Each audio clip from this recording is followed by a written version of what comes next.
So if you're thinking about certain things that have come up with, submitting events, tracking attendance, doing points, go ahead and make note of that now. Start, jotting down some things that you wanted to ask, because I know sometimes things are fleeting in the moment when it gets mentioned. So hopefully I'll jar some of those thoughts as we're going through. So now this session is open to club presidents as well as club advisors. So I'm going to show you pretty much 2 ways to log in. So if it applies, go with that. Now, for the students logging in, you're going to be going through your My IRSC. Now, some of the newer students who may have never seen My IRSC before Pioneer Portal, this may be a new concept, so I do want to show this. So you would go through the main website, My IRSC. You would then click on Sign into My IRSC, and I keep this live.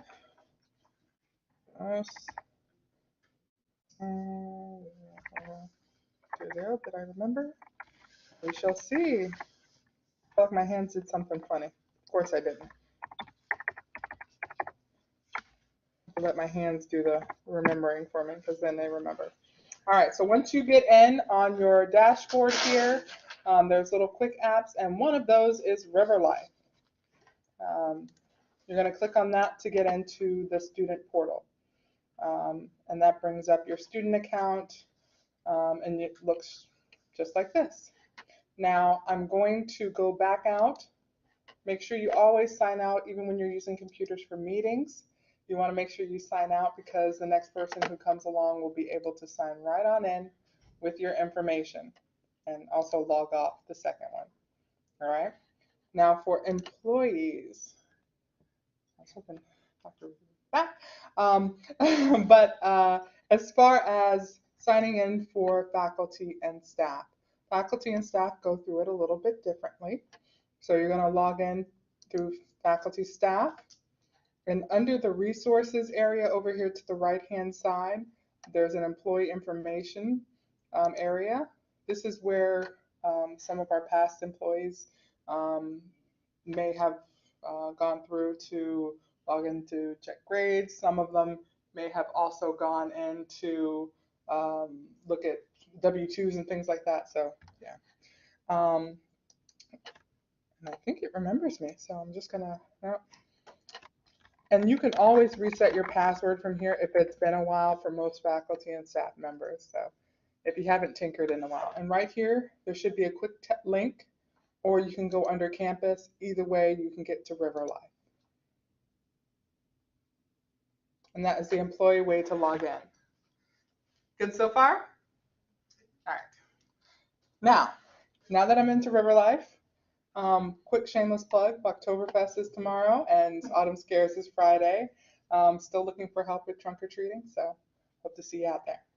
All right, so events are wonderful events that always take place. You can see them a lot of places here on the main page for public events. You can also see events here listed, as well as past events. You can see ended 6 minutes ago, 2 hours ago. So you can see that way. You can also reference by words here. So that sometimes helps. So if you wanted to go back and look at a past event that way. All right. Now we're talking about creating an event on River Life. Again, we have these River Life guides under documents on our CCG River Life page. So how to create an event on River Life, and I'll show you where those are located. So just in case you need that little reminder. So view all documents. And you can see there's 2 pages of documents here. This is where we keep all of our meeting things for general assemblies, attendance roster, so if you ever needed to check that, the PowerPoints for the meetings, and right here are the River Life guides. How to create an event on River Life, you can bring that up on your computer and help you submit events. You can also learn about tracking, messaging members, and this is a guide here that also will help you along. There's has been updates, but all this information has pretty much remained the same. All right, so we're going into our organization, and as far as setting up an event, the when part. And we've had a lot of organizations have a little trouble with the when, especially when traveling. So this has become a little bit of a big undertaking when you're hosting or doing a traveling event off campus. So you want to allow at least 3 weeks when requesting an event that requires student travel. That's kind of like the benchmark. So at least 3 weeks. I know a lot of times we want to schedule events and go down and say, hey, this is what we want to do. Let's try to get it together. There's been times that we're able to do that. There's certain times we're not able to be as flexible, especially when it requires a lot of paperwork process and things like that to go through. All right. So make sure that you do the events in a timely manner. Like I said, at least 3 weeks.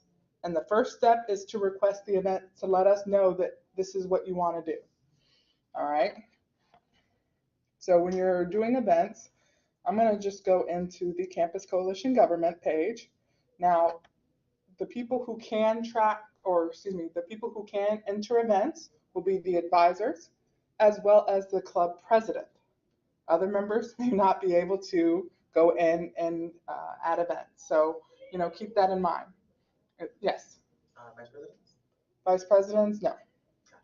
Gotcha. Because when yes. The CCG member? The CCG advisor, representative? No. No. Because your job is to bring information back to your club. Your club president is in the position where they're able to also assist with the event management. And we definitely wanted our clubs to be student-led and definitely giving that responsibility over to the student to be able to assist the advisor in those duties is great.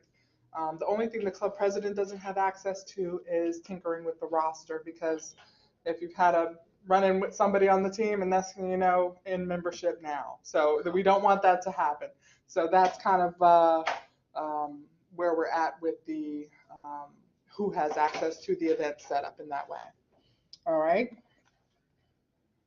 Now, when you're on the Campus Coalition Government page, again, if you need those documents, you just have to scroll down here and you can find the River Life guides, you can find how to track attendance and all those, our roster. So that's where we keep the documents that you can actually print.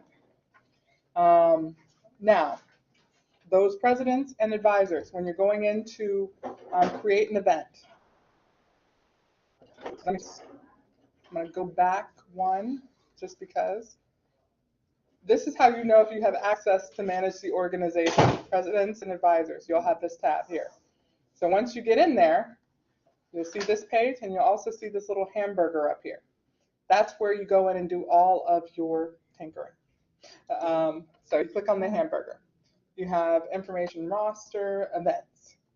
Now this is where you would go about entering your events from. All right. Once you click on events. Now, and somebody was just asking about this. What if I wanted to go back and look at a past event? What if I wanted to go back and look at something we already did, or maybe look at attendance on an event, All right, so what you would do is go ahead and click status, past. All right, and as you can see, this is all over the place, 2013, 17, 14. You click on start date, then it goes from earliest event ever to latest event, and as you can see, there's 350 events in ours under CCG. But if you click on it one more time, it'll put the last event that you did, and it works its way backwards. So that's an easy way to do it. Now you see Disability Awareness Day, that's on our list here. It's not blue. That's an event that we co-hosted.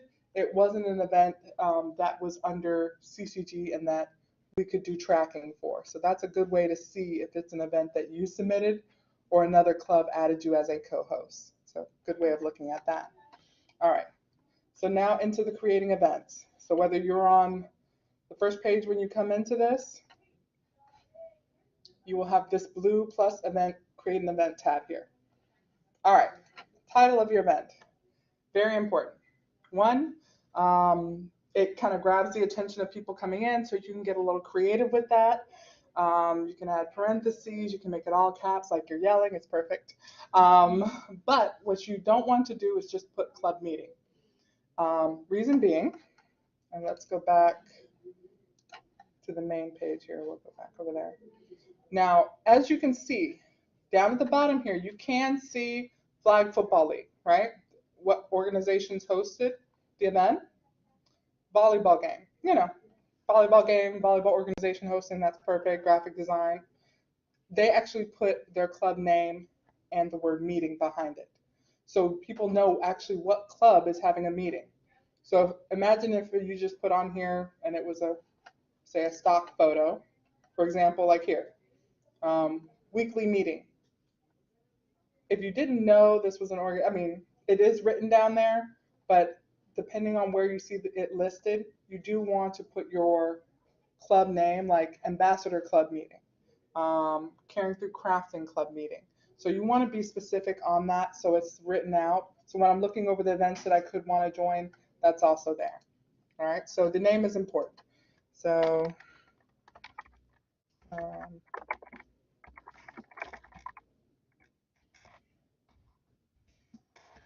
CCG Leadership Meeting. All right, the theme here, and you see those wonderful pictures here. Some of these are stock photos based on what theme you choose. If it's arts related, if it's, and these are all custom photos that people have added to. I like Bing, gives you some of the best photos for your events. You can save that prior to going in and adding an event, and it just gives a little more eye-popping. You see how much it actually stands out versus it's kind of dim, the ones that they give you stock. So I do suggest you actually giving it a theme, and also, for example, this one would be under learning, because maybe we do trainings during those meetings. All right, so you want to be specific on the description. If there's going to be, and you also have to think about the description as well. This is kind of dependent on if you're doing multiple meetings. For example, if you are going to put all your semester's events in at one time, all right, you want this description to be general enough to describe all your month or semester meetings. So you may want to put leadership meeting to do training with our executive board, and to also talk about upcoming activities. For more information, contact club president at, and you always put contact information, name, email, phone number. I try to stay away from extensions for faculty members because students don't know that. Or if you put an extension or just a phone number without an area code, it could be at another campus or in another county. So you just want to make sure that you put some sort of contact information in that description. Community service events, that's another one. If you're meeting off campus and I can't get a hold of anyone to find out, where exactly, are things at, maybe I have questions, I can email whoever to make sure that, everything goes well. So make sure your description has all the who, what, when, where, how, and why. All right, just gonna add a little something there because otherwise it's required. So you make it general enough for if you're doing multiple meetings. If you're doing something very specific, like for example, our autumn scares, you can add to this event. You could add, the who, what, when, where, what's going on. We even have under Autumn Scares, APS Club that's hosting the haunted house, $1 for students, $5 for community. We have the International Club under there. So you can add to your description specifics about what's taking place. You can add under there what specific things you need from volunteers. If club members need to bring, if they're doing a yoga session, make sure you bring towels or something like that if it's an individual event. Make sure you use this category to your advantage.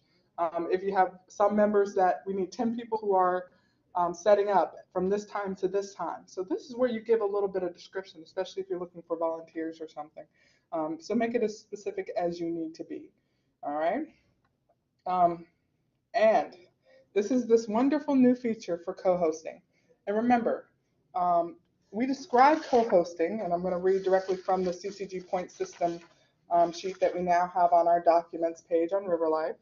When there are two or more organizations, when two or more organizations collaborate to plan an event, host a booth or activity at an event, or any other addition to an established event, the collaborating organizations will receive an additional 30 points.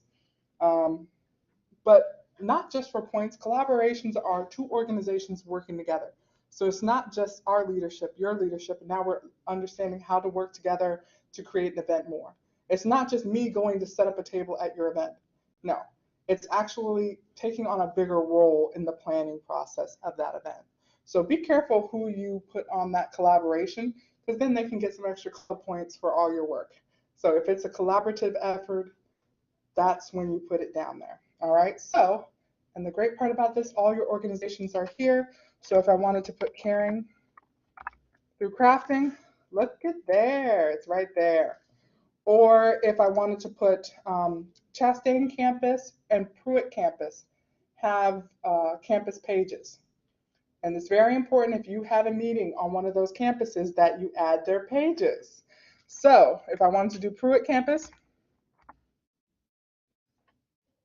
and guess what that will do in the approval process? It will also let us know to make sure that campus is added in the approval process of your event. So this kind of gives that, ping, ping, and lets us know to go ahead and add to. Now dates here, if it's the same date, start date, end date will be the same thing. Start time, end time, as you can see, it goes in 15-minute intervals. If you have a weird start time like 11:05, I get it. Just go closest to the time and it'll be perfectly fine. Now, as far as location is concerned, all right, we've had a little problems with locations when events are getting submitted. And unfortunately, when you're adding this, I always like to add maps. Some people don't like to add maps. I just always assume that providing more information is better than less for everyone. So when doing a location, for example, our room location here is KSU 107, and I always assume that somebody could be on a branch campus and not know that we're talking about main campus. For example, if I say C building on Dixon Henry, it's a big difference with seeing that campus and C building on main campus. Guess what? That's a whole county away. So you want to make sure that someone's not waiting in a room that's, not where you're meeting. All right, and then address. 3209 Virginia Avenue. See how it drops it in there? No, I don't want to do that because then it's going to add the other address. And then FL. All right. And if you do have Google Chrome, it sometimes remember that, so it makes it very quick and it goes right through. So when you save it, it pops up location on the main campus, building, room number, main campus, and it also gives the address for those people who may be coming from another campus to find their way there. It may not be as apparent to somebody who doesn't go to this campus all the time, especially if you're trying to attract new members. Now, say if we're talking about all semester, you're trying to add these events. Right down here is an add another date. Easy peasy. So you can select, if we always meet on Wednesdays, hopefully not at the same time CCG's meeting, or if you work that out. But look, you've added the next date, which will be Halloween, next Wednesday. And then you can add a location. So if this location may change, guess what? Our Wednesday leadership meetings, we're going to put on the Pruitt campus.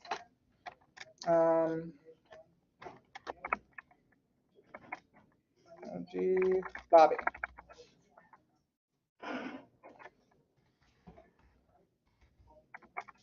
Pruitt campus. And I think that's like 500 California Avenue. All right. So, so you can put the other S's on there as you're going in to let other people know where you're at for those meetings. So this is a great way to add it all in one time, and it's one approval. Otherwise, if you add them separately, it's more work on you, and we actually have to approve each one separately. So we definitely approve of you doing this, and make sure you check the room numbers. I found that some of the room numbers that are being submitted, maybe it's like one number off. So when we do contact a branch campus and say, hey, we have a club that's meeting in this room, has it been confirmed already? And they'll say, well, that room doesn't exist. We don't want that to happen. Because guess what? If we would have went and approved that and it's one number off, you may have students that are going around campus looking for your club meetings that may not have a location. Does that make sense? So that's why we like you to be specific. Building, room number, comma, branch or what campus location. All right. Now this is another one. It's defaulted event details. Show to the public. That means anyone in the world who logs into our Campus Labs River Life page will be able to see your event. Now, if this event, maybe you're providing snacks and things, you may not want it for everyone, or if it's a birthday party and you're trying to keep it, for certain people. So you can make that distinction here. All right. So you have for the public. So anyone, everyone can see this meeting. Students, faculty, and staff of IRSC. So just people who are able to log into River Life can now see that, which will end up on that front page as well for everyone. All right. Members of all hosting organizations. See how it says all hosting? So if you're co-hosting, that organization and your members can also see it. Now this is really important because when you log on to your River Life page, it's going to be individualized towards you. And what that means is when you log on to your page, all the clubs and organizations that you're personally a part of are under your memberships and your events. I may look on there and be like, hey, how are you in that meeting? And it doesn't show up on mine as a list of meetings. That's because that person may be in another club that you're not a part of, and that event may just be members only. So just the club members. So if you're recruiting, keep it open to students and staff at River Life. So anybody who can log in. If it's a public event like the Autumn Scares, then we have public on there. All right. Invited users only. Again, that may be for like the birthday party. We're trying to go around that one person in the organization, so it's a surprise. That could be something that you send out. All right. Categories here. Usually you won't mess with the co-curricular transcript or self-reporting attendance. One, the events that go on the co-curricular transcript, you want to make sure that those are, well, and again, this may be not a function that you may have, but this is something that's really important to your educational process that you want to show off. The other one, self-reporting attendance, guess what? You have some people that, oh, I attended, thank you. Did not attend, but I still got credit for your event. So again, I try to stay away from those. It's easier to, go back in and do tracking attendance. Now, my event categories may have a lot more than yours. You may just have a few here at the bottom, like social, spiritual, multicultural. This may be a educational activity that we're doing. But it may also be, because we're having a potluck with cookies, where it's a social. So you can add multiple ones under that so people can kind of know what it entails. Credit. Again, I know some people who look for events who have that free food tag. Sometimes it's the food that gets them there and the programming that keeps them there, but I will throw that out there. So free stuff.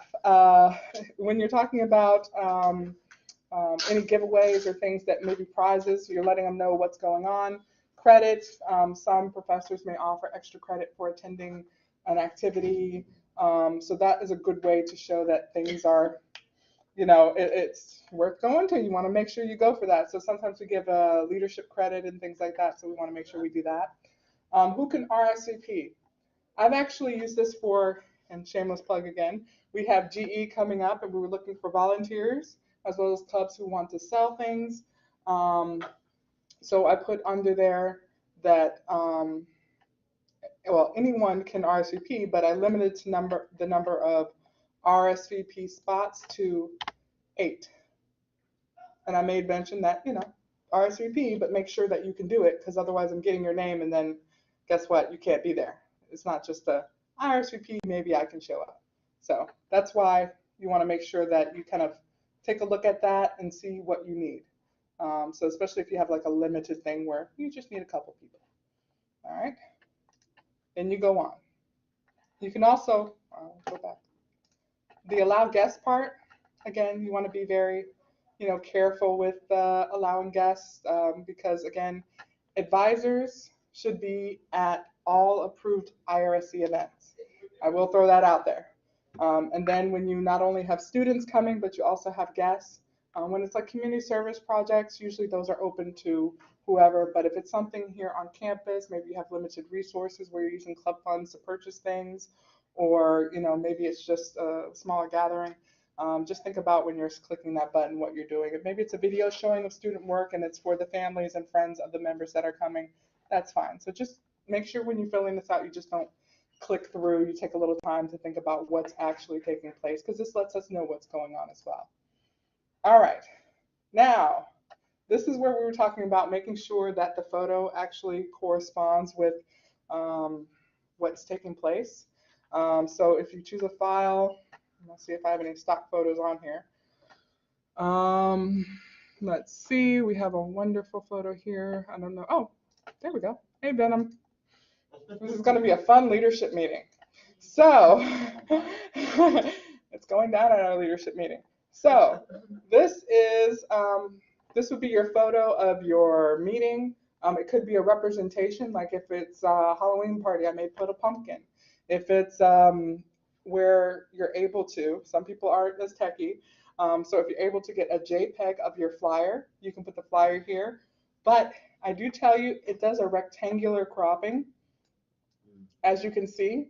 So it may not get all of the flyer, maybe just get the title, maybe get something. So I would suggest using a picture, or if you're able to get a nice rectangular JPEG of whatever it is, then you can put it on here to represent what's taking place.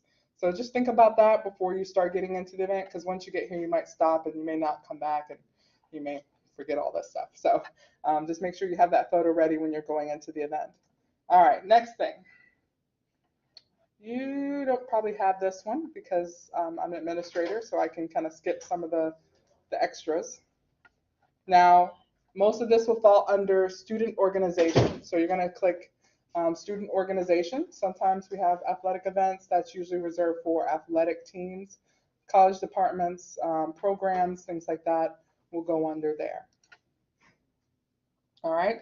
Is this a fundraiser? This is important because if we see yes, you should have a Fund 6 account. Your advisors will know if you have one. If not, they'll go with you and make sure that that process is complete. We do have Fund 6 papers on a little spending carousel in our office, so you can actually grab one of those. It does require a student signature to apply for that Fund 6.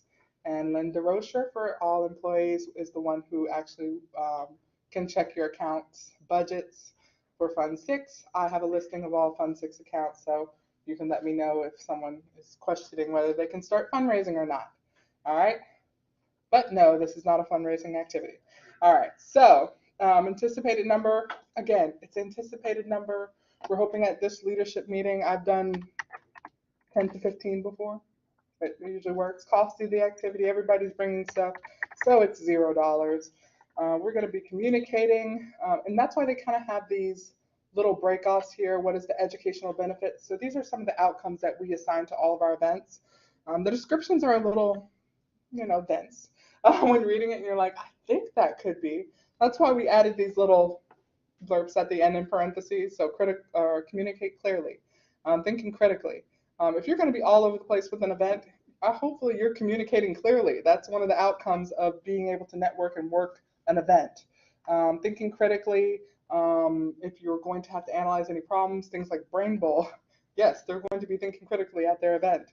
Working cooperatively, problem solving. If you're hosting an event, pretty much all this is going to be together. And if you don't think any of that wraps up one of the things that you're going to be gaining out of the event, you can add your own. All right. Haha. Event additional information. This is where you can request a room. This is great because guess what? If you're not sure what's available, you can kind of narrow it down for Miss Rebecca Wright. She's in our office at extension 7477. She can actually help with the booking of a room, but you can also submit it through here. She works here on the main campus.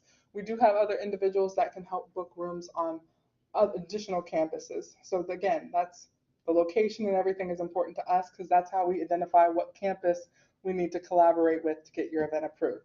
So if you do say yes, or excuse me, if you do say no, sorry, yes, read the question. Will you need to request a room? Yes. Your next page will look like this. Sorry. So this is where you request your room. Now, if you kind of know what room you want, that's why it says proposed location, you can actually say J building, any room that fits 10 people. So you can add that in there, especially if you just know kind of the area that you want to be in. That helps us out a lot. And expected attendance, certain rooms have 40, certain rooms have 20. So that's also important for your meetings. And it also gives about, cleaning up the facility, leaving it as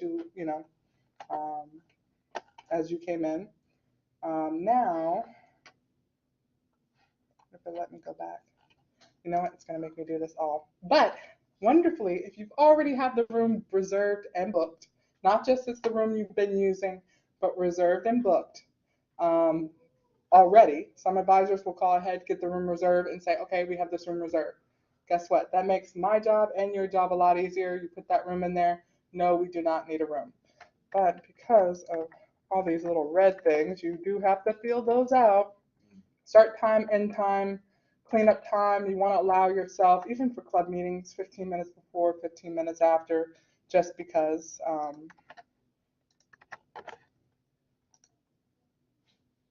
Wonderful. All right. And at the end of your document, it will ask you to submit. From there, this is the process. It will go through myself. If you're requesting a room, it will go through Miss Rebecca Wright here on the main campus, or we'll add a branch campus representative to be able to check the room. Then it will go through Miss Rochelle Popfinch, and then we'll go to Mr. Frank Watkins before that event has been approved, and then it bounces back to the person that submitted it. It all is in River Life. That process could take a day. If we're all at our desk when it pings, ping, you have mail. And it lets us know that something has been submitted, and we are a reviewer on that event. Great. We'll go into River Life and we manage those events.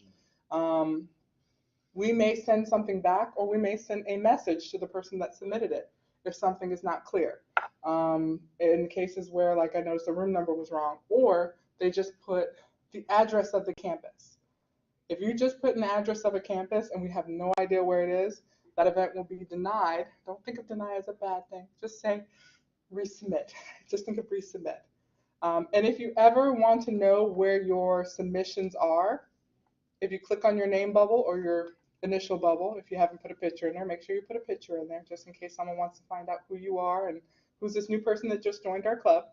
From there, you would go to submissions, and you can see everything that you've ever submitted. You can see forms, things that you would fill out on River Life, elections that you've participated in, organization registrations that you've submitted, and events that you've submitted. All right, and you can see that it goes in order here, which is really nice. All right. Let's see, did it take me out of there? I think it did. So let me go back to my submission. There we go. Any questions about the event submission process? Because I can back through. And as you can see, it shows 2 events right here. So you can kind of check your details. And if you're at this point and say, I wonder, did I add that? You can actually go back. See how these are all blue? That means you can go back and edit things. And then, but you still have to go back through the clicks and then go to the submission page before you're able to then get to the submission point. Yes, there was a question. I was just going to ask, you said that it could take one day if everybody's at their desk, but what if they're not? So, like, what is the longest? Okay, we so that freaking out, wondering if you've denied us or not. So when you look under your submissions, you'll see it as pending if you were the one who submitted it. Okay. Advisors may not know if the president submitted it, so that's why it's always good to communicate what events you're submitting with your advisor, open communication.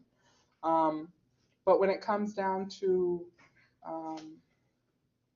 the process for events with travel, definitely for everything, we usually want 3 weeks, Because guess what? If Mr. Watkins is on vacation this week and you want something for tomorrow, that may not happen.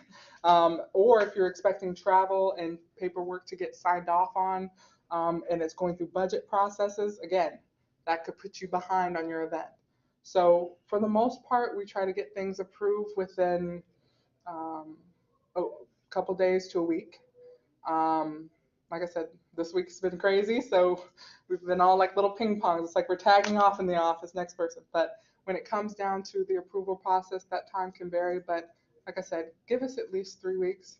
If it's something sooner than that and we can push it forward and you're getting a little nervous, don't hesitate to walk by or give us a call. If I'm at my desk, I can check it out and see kind of where in the process it is. But you do know when it's been approved, because guess what? If it's been approved, it's on your event page already. So that's a good way to tell. If you can see the event on there, it's been approved. If it's not on there yet, it may still be pending.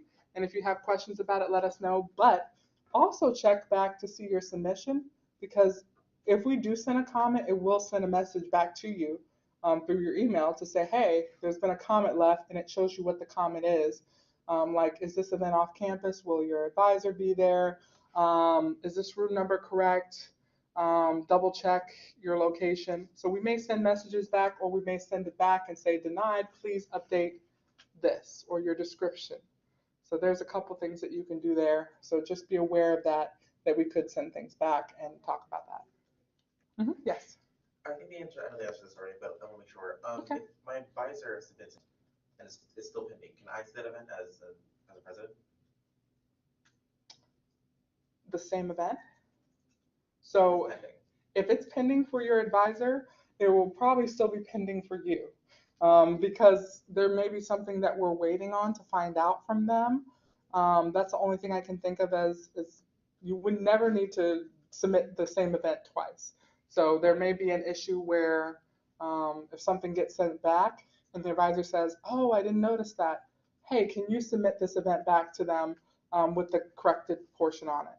But since they already have the submission in there, it may be just easier for them to make the little change and then go ahead and resubmit. Right, So well, it's the pending process. I can't see the pending process. you can't see the pending process, but you can always stop by our office and give us a call, and we can tell you where it's at. Sure. So we can go through that. But like I said, it's usually not too bad. Any other questions about submitting events? All right. So now that you have a wonderful event in the system, hopefully I'm just going to close out of this one. Maybe it will ignore the fact. For example, this meeting here. And I love this little function is tracking. And you actually get 10 extra points if you track your event. Yay, extra points. All right, so again, people who can manage an organization, if you go under your events, for example, this session right here, manage event. All right, and you will only have that tab if you have that capability. You will see your event, approved status, thumbs up, visibility, students, faculty, and staff. So you can see all this, the information about the meeting, when it started, when it stops, where it's at. You can see all that. Now, down here, you can see that 2 invitees, 0 attendance, because we haven't tracked attendance yet at this event. Absent, excused. So if someone types in their student ID number and then has the jet because something came up, I can go back in as an advisor after the event and put absent or NA, not attend, because guess what? They really didn't attend, and especially if we're going for credit. That can sometimes happen at meetings where someone's trying to get credit for something they didn't attend. So we do kind of notice that sometimes, especially at CCG meetings. So just make sure you're staying there for, I usually say, a good amount of the time. When you're doing tracking, there's a couple ways to do it. If you're doing it on the day of, for example, like we are here, you can hit copy, but I don't know why, I just feel better when I do that. Or you can hit copy, either one, where it says access code. Swipe URL. This is basically just asking what's the event. Now you can see it right up here at the top. You can do this same process on a cell phone, on a laptop. So if you're already starting a presentation and maybe you want to do tracking attendance on a cell phone or have someone kind of pass it around as people come in. You can do that. Or you can have another laptop or iPad set up where someone can log in as they're coming in. You can have this up at the beginning of the meeting, and then at the end of a meeting, you can have people sign in, which I will keep this up so you can all sign in and get credit for being here today. But that's all it takes. And from there, can I have one person to sign in for me? Thank you.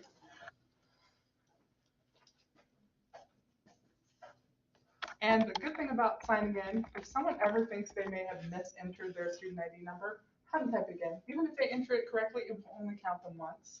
Otherwise, it may have been like some people have ordered or entered their phone number or started to enter their name. It's random, but you can see that it's not an actual person.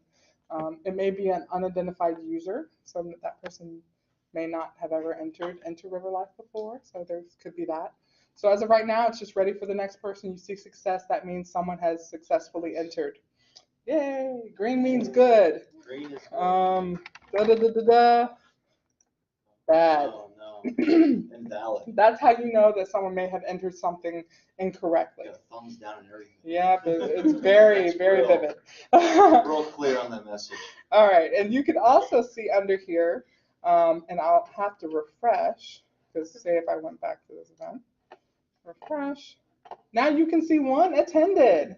And say if I'm looking at this event tomorrow, and guess what? I already shut down the computer, and I remembered 3 people didn't sign in because they came in a couple minutes after I started using the computer.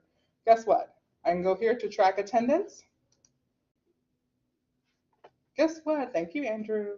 You can see that he's here, but I can also make him absent. I can also excuse him or NA. I can add a comment like, you name. Bam. Save. Have a little fun with that. Comment has been updated. I don't know if I have to refresh it. How do I see that comment? Oh, that, I don't know if it takes some time. I think that gets sent back to you. So let me know if you receive anything while we're sitting here. Sometimes River Life can be a little slow on sending out, like if you're doing text messages or things. So if you're going to send out a reminder, make sure you send it out. Try to give it a little bit of time, not like 2 seconds. So give it a little bit of time. But say if I want to add those, 4 students that came in after the fact. Let's go back there. Add attendance plus. All right, I can click right here. Or if I want to see all the students that attended, maybe I had 50, I could even do an export and get an Excel spreadsheet on all the students that attended. So sometimes that may help your advisor with seeing exactly who was at a membership meeting or a voting meeting. So advisors can definitely do that as well, and that helps out things. Adding attendance. All right, so we had. Someone who goes to get coffee. For like someone who goes to get coffee. For someone who goes to get coffee or whatever the case may, or you just want to keep in mind. I usually say with attendance and things, most of the time students will be there as long as they can. Sometimes they have to run out to another class or meeting or something like that. Sometimes they need coffee, just wave someone down. I don't see tardy as one of those options. So. Tardy, yeah. Coffee. Well, these are 2 people that actually clicked on our event and said that they were interested in attending. So we had that. We also have a text entry. Well, you can add them here, or you can, adjust their attendance response, know that she wouldn't be going. So she said that. So that's pretty cool. Text entry. You can do it through email, or if they're like, I think I remember it, then you might want to go through card number. So then you would have the attendant or that sign-in sheet that you had them write on. You can enter it here. For example, need another volunteer. And as you can see right here, it says 1 per line. So all you have to do, and actually a second volunteer, press. Eventually I will get everybody logged in. So you'll have your first person enter their student ID number, or if you're entering student ID numbers here, perfect. And you're gonna hit enter before you add yours. And you just add it on the next line. Perfect. And then, as you can see, the status is already at attended. Otherwise, you don't want to fool around with the other ones if they're absent. So then you hit add. Guess what? Now we have 3 people who are in attendance. So it's great for if you're doing like maybe a list. I've even been off campus before, and actually had people enter just their student ID number, and I texted it back to myself or emailed it back to myself. And when I got to the office, I had the electronic copies, and I just copied the whole block and pasted in there. So you can get as creative as you want to get, but you can also just do tracking on your phone when you're out and about. So it all depends on what access you had. I think then my Wi-Fi was down and there was no signal. It was like perfect storm of everything. I have Verizon, so that shouldn't happen. I pay enough. All right, so that's just about tracking the event. So you have a couple options for tracking. Just make sure you do it, because guess what? At the beginning of the semester, between the training for students and advisors to where we started, there was probably about 90 events. Half of those were tracked. And when I go back and talk to you about your event and you're telling me how many people attended and how great it was, and I look at the event and I see a 0 there for the number of people that were attending, then it kind of looks like nobody attended. And you don't want to do a lot of sign-in sheets because it's more work on you later. Just let them enter their own information. It makes it so much easier. And if someone perhaps didn't sign in, we can always go and add somebody after the fact, your advisors, doing tracking and things like that. We can make it happen. If they don't know how, we can walk you through. Yes? I see hands raised. So is only the president that can track attendance, or can vice Only the president? president can track attendance. And I will say, reminder, you can only track attendances that your organization added to River Life. For example, I added this event under the student activities, but I also added this event as, see one other here, it's also under the Campus Coalition Government. If somebody only had Campus Coalition Government access, or if it was another club that was a co-host, but they didn't submit the event, that president or advisor cannot do tracking. It's only the main club that submitted. I do want to make that clear, because otherwise when you look on that list of events, it will be on your list, but you won't have the ability to manage it. All right, does that make sense? So if you're doing a big walkathon, the club that's hosting, let them do the tracking, sign in on their sign-in sheet, and when they enter it in River Life, we will be able to see all the students that have attended. All right, and as well as you'll be able to see it on both sides, how many students attended, that kind of thing. You just won't be able to do any tracking at the event. So that's part of the collaboration, is allowing the club that submitted the responsibility of doing the tracking. All right.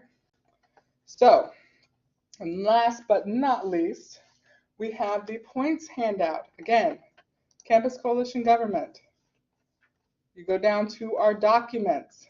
Sorry if I'm scrolling fast. Luckily on a video, you can slow me down. You can go under here and go to, Manny, did you add it? All right, I don't see it under here, but I do have copies. CCG Points. Oh, there's a folder. See? I'm sorry, Manny. All right, so you can download. And as you can see, bam, it's right here. Let's take a look at this. This is the points rubric. It's what we're looking at. A lot of faculty and staff members who are advisors, I know points are kind of like, well, what is this points thing? But it's a way for students to kind of show their involvement in the things that they've been involved in, and kind of have a quantitative way of seeing, what they've done. And we like giving it to you. We like, the motivation, the competition that is involved. Okay, so as you can see, the point system, it goes over taking care of paperwork. All organizations must register on River Life by October 1st. If you have not registered, just give me a holler. But like I said, most organizations have. If not, I will be contacting. Don't worry about it. I will do that legwork to make sure that every organization has updated pages. All right. After each organization event, fill out a point sheet on River Life. Again, the request for River Life for an event is required. The point sheet is optional, but the point sheet also shows us a little bit of involvement. So it's your choice as an organization, but it's a great job for a treasurer to learn how to keep track of that paperwork, a president, that responsibility of, making sure that members are accounted for, attendance and things. So it's great practice and leadership there. Organization meetings do not count for points. Very important there. So if you have a meeting that it's necessary to carry on meetings to be able to, well, even if it's virtual meetings, to be able to carry on business of the organization to discuss new upcoming things. However, there are some organizations that have gotten very creative and have used their club meetings as an event and a club meeting. So they've also done and I always use Caring Through Crafting, because they do stitch workshops at every meeting, and they'll talk about the stitching, any yarning, and I don't know if it's the word. So they've kind of combined it into a stitch workshop that's open for anyone to join. And then from there, they also, as they're even now, I see Josh over there knitting, which is awesome. But the great thing is they're able to do that and also work on their meeting as well. So anytime that you're able to accomplish 2 in 1, maybe have a guest speaker for science come into the science club and talk about something, and you're able to set it up as an event. So go ahead and do that. When you bring guest speakers in, if you think someone else could be interested. Last year I went to a Stop the Bleed event that was hosted by one of our clubs, and it was educational for them to be able to sit in a room and kind of see how it's done. But as a medical student, they kind of already have gotten that for the most part, but they were still interested. But that was actually for the lay people. So they hosted something for general people who weren't a part of their organization who wanted this information. So they opened it up. So anytime you can do something like that, that's great. Earning CCG points. We have categories: community service, school involvement, educational development. And we added the bonus in there because frequently we throw clubs out bonus points for doing things that we think are awesome, or we really need more involvement. So we kind of throw that carrot out there and see who comes running, because guess what? Sometimes you need that carrot, but you're going to get the benefit of the activity. So we love doing that. Community service. All right. Some people are a little confused about community service. All right. And as it states here, and I'm going to go straight to the example. If you host an event, a community service event, say you're helping stock a food pantry, you're sorting items, all right? You're hosting that event as the XYZ club, all right?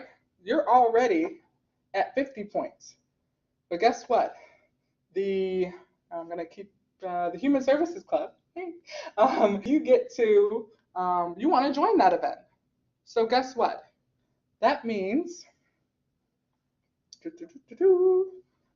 the first club who is sponsoring the activity will get 50 points. And Human Services Club will also get 50 points, because guess what? We love community service. Yes. The extra points? It's not extra points, it's community service, because community service is so important. Everybody who is involved gets community service points. Oh, I see. Nice. So we like community service, but we also like you documenting that community service. And we already talked about that. All right, so, and then, if you track the event and track the people who attended and know how many hours they spent, say if you have 20 people show up for the XYZ club and 20 people spend 2 hours there. So that's 40 hours, all right? That's 1 point per person per hour. So now you're at not only the 50 points for just hosting the event, you're at 90 points, all right? And guess what? There's more. And you see down here tracking, if you track your event, you get 10 extra points. Guess what? Now you're at 100 points for your one event, all right? So you can read over the community service points, but again, make sure your members are submitting your events. And let me just show you this on RiverLife. You click on your name, service hours. That's how you submit your service hours. Add service hours. You know this has to go to your club, because guess what? You have to select the organization that you're a part of, all right? So that's a great, easy way. You can do that at the beginning of a meeting, first 5 minutes. Everybody, track your service hours. Let's go. But it has to be connected to something, an event that you've already requested. So, all right. So let me go back to the sheet. School involvement. All right. We're going to a basketball game. How many points do you think, based on this, do you think you get? 1 point for.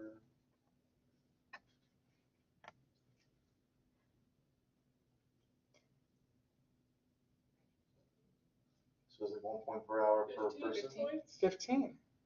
Because community service, you get points per person per hour. Right. But when it's school involvement, if you're hosting the activity, for example, we're hosting the Disability Awareness Day for our club.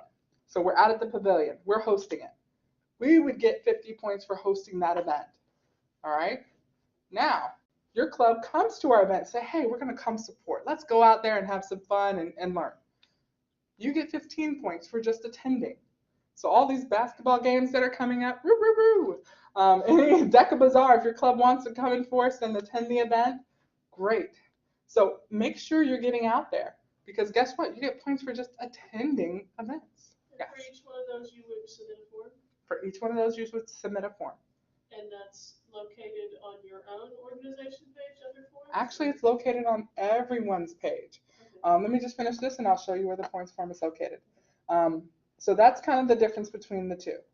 This one you hosted for the 50 points. 15 points, you just attended someone else's event. College-sponsored activities included. That means you just attended that speaker's forum. Yes. Usually during my clubs, at the end, I do like a mass point type thing. Like, Oh, that's like perfect. I put the events on the board, like who did this, who did that, and then how many people, and I usually do it all together. So instead of having like, 5 different forms for the same event for people, I just say, one form, 5 people attended for my club. Yes. It's a lot easier on everyone. That's great advice. If you can kind of summarize between events, hey, these are the events that took place. How many people attended? There we go. Good. Because guess what? On school involvement and educational development, hopefully you have more than one, but if you have a couple people attend, you get the same amount of points going to that basketball game as if 40 people attended. Yeah. So when submitting those events, you want to make sure that you kind of have an idea of how many people attended that event for your organization and make sure it's accurate. Because at the end it asks you, is true, and and we don't want to see 2 from every club for every event. So just make sure you're collaborating on that. Thus, your club meetings. Educational development, 50 points for hosting. We try to keep that consistent, but you get 20 points for attending, because we feel like you're getting more out of it. You're not just rooting on a team, you're going to that Stop the Bleed session and you're actually learning a skill or taking something away from it. Of course, you're taking something away from the school spirit, but so we have examples at each one of these. We've talked about bonus points that are awarded, including campus sharing.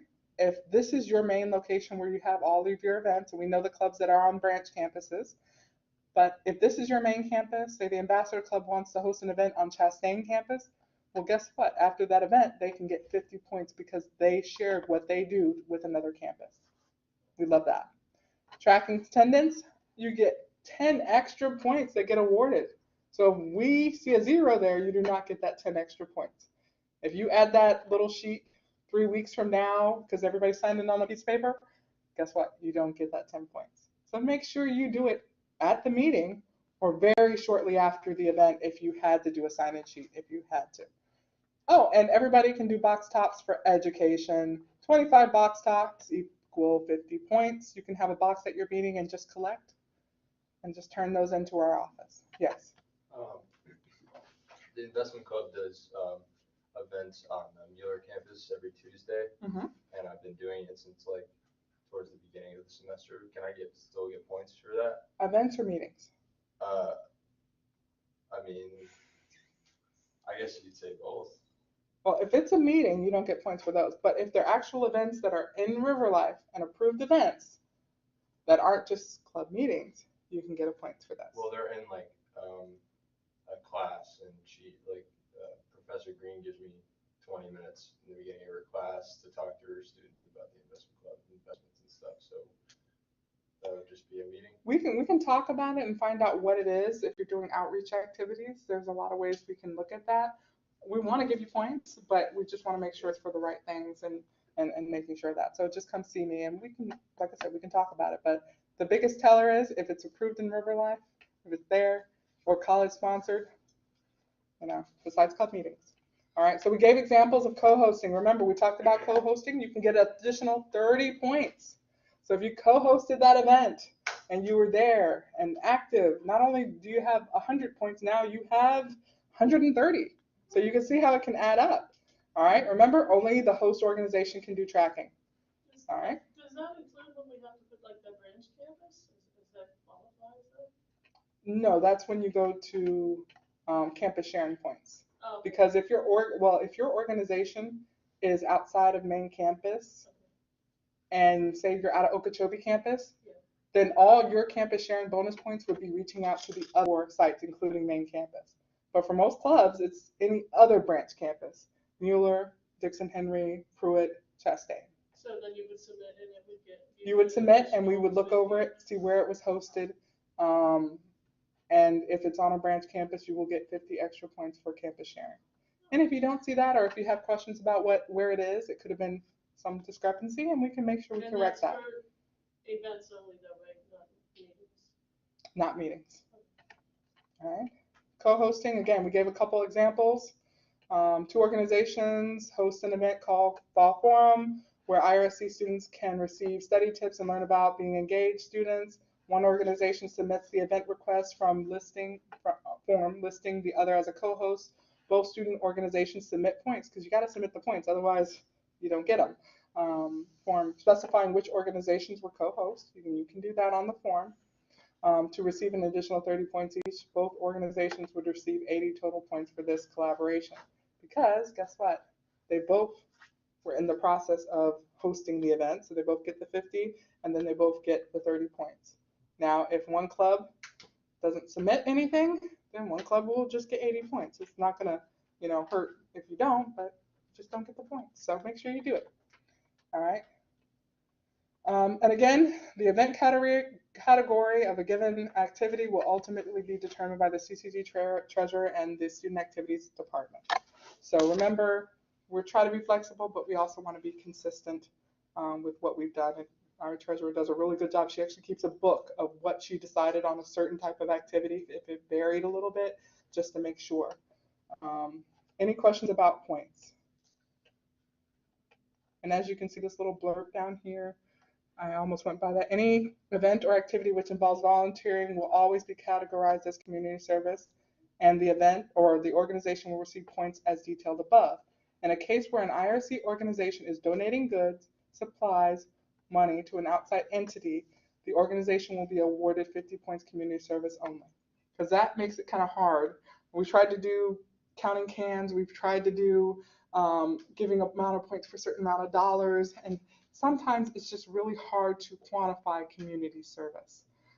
So what we tried to do is when you're donating goods, whether you have a room fill or a whole shopping cart full of things that you're donating, we're going to give you a straight 50 points, because especially if you weren't really, everybody just brought it into the meeting and it happened. It wasn't like it was something that you worked on for months or you volunteered, every weekend, to make it happen. It was just one kind of, there's a donation point, we collected the boxes and submitted. So that's kind of what that is talking about there. So we tried to think about it in the best way possible. All right. Does anybody have any questions?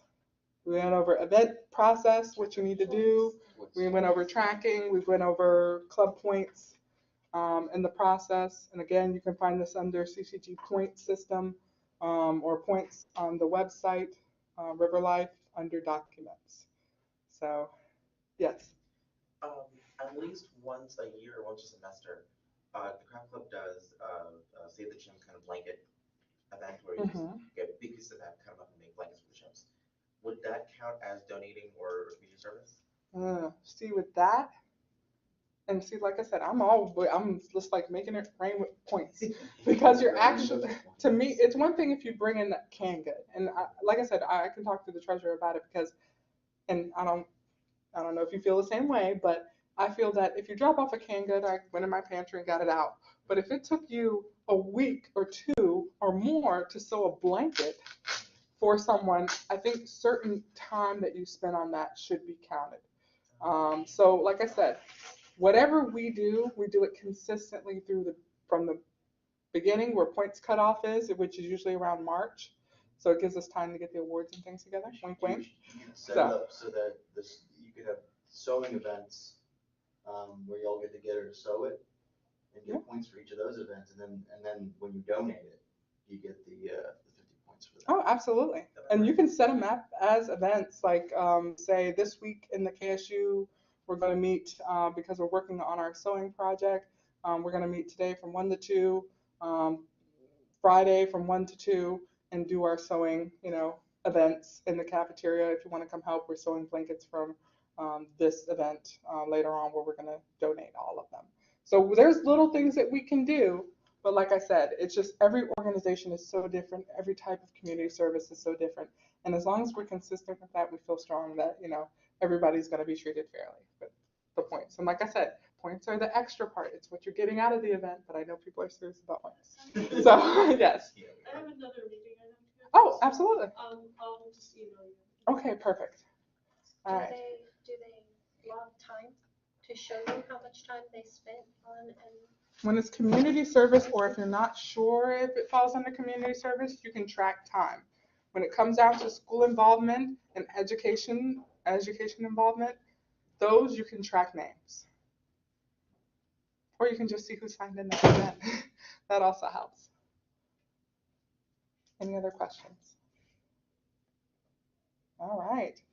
I think that will do it for today. Again, I told you I would show you where the form is located. I told you everybody has access. Right up here at the top, we made it a public form. That means anybody in your organization can fill out this form by clicking Forms. Right there at top, CCG Points, Request Form, Start. Organization name, activity time, date, or title, time, location, what's the organization who sponsored the activity. If it's something the college is doing, you can say IRSC. Your organization listed as a co-host, you can hit yes if you were. If you're not sure, go back to your event and you can see if you were.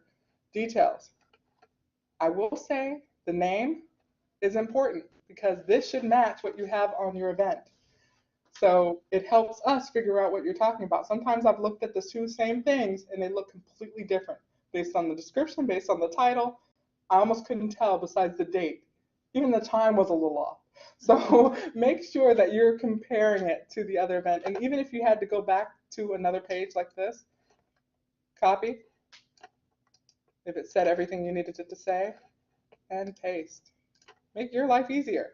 Especially if it, keywords, donating, volunteering, all that good stuff. How many members? 5. You have a sign-in sheet that has hours. Guess what? Upload. Choose file. So you can scan it and just put it in there. If you need a scanner, don't really have a scanner, I use TurboScan on my cell phone. You can do up to 3 documents free, and it makes really clear scanning from your cell phone. Just saying, just a hint. It works for receipts and everything else. So that's a great way. Plus, you're certifying that the information is correct. Please do not put numbers when you only have 30. Please make sure you're using this, we work on the honor system a lot, so make sure that you're doing that, with honor. And then it probably won't let me go any further because I didn't do anything, and it's pretty much a submission after that. Again, before submission, you can always go back and check to make sure that everything is correct. If you think you may have left something off, again, you just hit the details, make sure you go back, and then you can adjust and just hit next to go back and submit.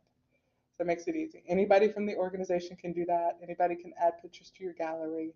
So those are things that you can kind of delegate out to other members besides just the president. So this may help you out. Your treasurer may do this, or they may work with actual Fund 2 money or something like that. But it's up to your organization and how you operate to decide. And if, say, you start entering a form and, gosh, I went out and I went to do something else and, I started that points form. Look how it looks a little different. 1 submission in progress. All right. That means it knows that I already started a points form, so it remembered for me. So next time I go in there, when I hit resume, I can go back where I left off, hopefully. But you can see how that can work as well. So it does remember if you went in there and started doing things. If you didn't add any information, there won't be anything to show up. So don't think you did anything wrong if you see that. All right. I think that's it. All right. Now let me go back to our collaborate. Again, I'm going to send this out to everyone. Thank you all for listening. Thank you, Manny. Yes, I can hear you. I love it.